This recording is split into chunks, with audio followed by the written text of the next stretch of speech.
Yo la famille, comment est-ce que vous allez? Je vous espère en pleine forme. Nous voici dans une nouvelle vidéo et vous l'avez remarqué au titre, il y a actuellement Demi qui est sorti pour prendre la défense de Getovi contre Ashikanguru. C'est bizarre, hein? C'est bizarre même. On s'étonne en regardant ou bien en écoutant tous ces dires concernant Getovi actuellement. Vous savez très bien, Demi, ses sorties habituelles ne sont pas des sorties pour Getovi, mais souvent contre, on ne sait pas pourquoi, mais Asie. C'est souvent des sorties contre Getovi. Et même tout récemment, lorsque l'affaire a commencé, on l'a vu sortir pour se prononcer sur le fait en s'attaquant un peu à Getovi. Mais cette fois-ci, je ne sais pas comment cela s'est passé. Est-ce que ils sont sortis ou bien les Barnos sont rentrés dans son box ou bien ils l'ont attaqué ou bien comment se fait-il? Je ne comprends pas. On peut l'avoir, refaire une autre sortie et là dans cette sortie, il est en train de donner raison carrément à Getovi et en train de recadrer à Chicago. Ça m'étonne. En tout cas, moi j'ai été étonné en regardant cette vidéo-là d'elle. Je me dis, qu'est-ce qui s'est passé réellement? Elle a été convaincue sur un truc ou bien comment? Bref, je vais vous laisser regarder la vidéo, écouter tous ces dires et n'hésitez pas à me partager tous vos avis en commentaire. E Ashikanguru obe Getovi la e sonamu e wareke Getovi ya enu kenti ebenu jona jina mbo wa yimina ne egbe enu keye Ashikanguru le gbon keken 21 malgré ça Yehowa mwangone beve la Amerique egbe ya wa Ashikanguru Afrika soru oleo Omuya Getovi ya eswamu kwa mo ba pete fujui RPT kpami no prison wareke malgré ça evato vajiha amo e America gba mo be hosi président nene America nyame manome sito Kenya me manoa mesito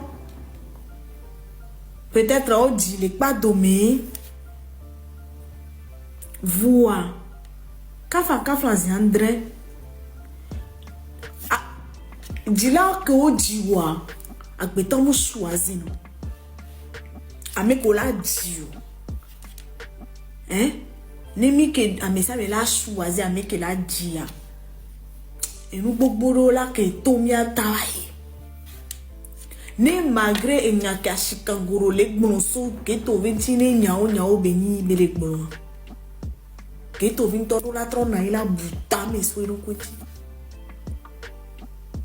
ameko ebe compagnon le wamle no conseiller fiko le ploso le doa omu le plole nunu ere me doa Amerique ni pas de mes vies amo benu be fina ken gbadu nanu ven no asiyeye guaya kaka nene ba meya va to hadiji Getovi kafa sadre mo rap de be ona ken beore no benu o rapa no e wona ebe rap nchamsene wanchu voano be rap ntok pour ne rap ntone nanyi no wa Getovi mti wa rap voa malgré ça ma ou ne amenu veve na agbeto si na ebe ha yebe yo vode gbozere kan wa gbeto keve kplo de kaje wan le funwa nya funu nyamba jisi le base nyim jisi so base c'est na rap voix mais c'est na rap dokbevi parfum no le wana be parfum dokbevi e gambe parfum no le la de ble 10 000 ke parfum no le la ble 100 francs mo c'est na rap vani c'est na rap dokbevi aw mo c'est na rap aku amron be rap mo c'est na morona be rap mo c'est na gwen wo be rap yem c'est na si et Mike Flem be rap msena nemsena dokbevi be rap voix kebe va y America avec boa je parle de moi nyem le gmami ça m'étonne je parle de moi mon expérience avec Keto.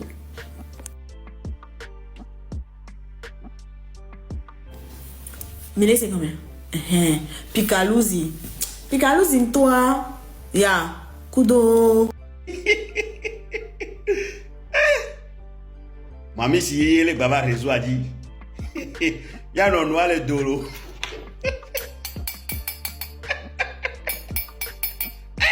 J'ai jamais vu. Mami, si le baba réseau a dit, eh, à gafo, mais ça pour notre yé so kana nuna mo. Aswa klala he, asan le ko, ale anoa, ova anonya popone yalo, minya. Je tu Mami, si asi beauté. C'est où t'as ouï si lui là. On va retourner à la sauce là. Les togobio, le bois, le bouta, le gagale.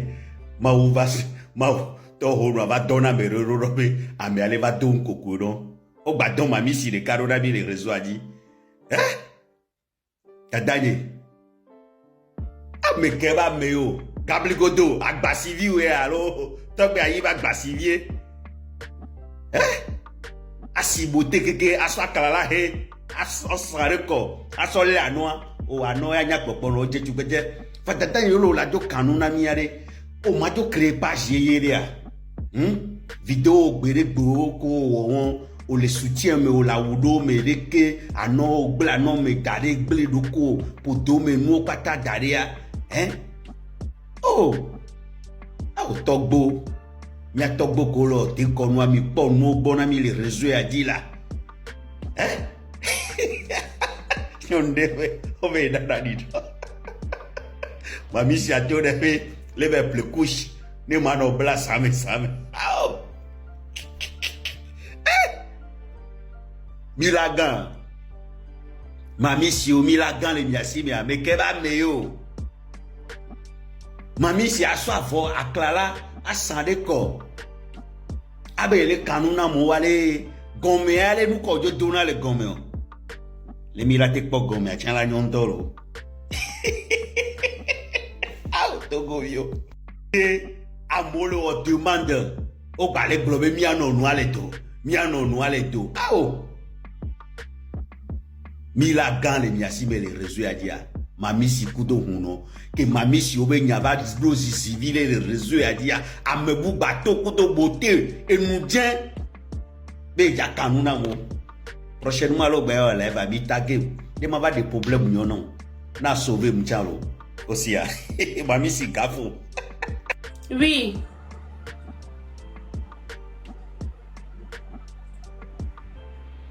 Bible ko la no be na be na ko o mite micro on tom nya be mite micro wa.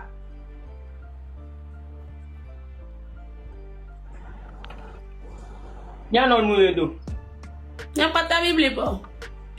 Bible bo bang. Me va gbo te pe se ma gbo no be. Ye ndanu pa ejira wundudwa. Mu chicha ndo so kwiti me gbe a, mu tia ejega le tia me. Maman bi obe nuka bobe leso. Ko no village are. O dena ti andu do amesan. Aw. Ti akoba lo me an ko va le deje ndu do me so. Nuke ma do ame yo wona. O munya be na ko jo le village o mtena je ndu do abe le village ko va lo me a. On va formation. Na le ko la deje ndu do me do, le ko la de ki ndu do me do, le ko la de soukli ndu do me do munya. Ma va ouais.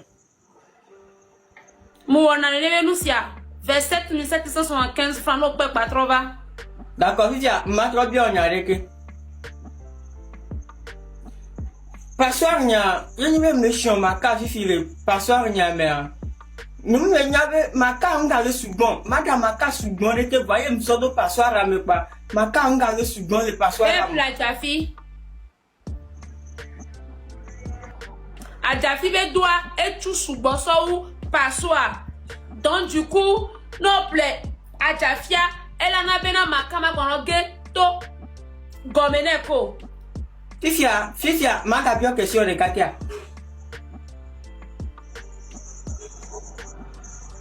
Fifia, me sa nous, me sa diffuseur de parfum quoi. Ah mais le me do ka maintenant be appeler namu. Nyentoto que les filles à gamme la signe comme va plein chambre.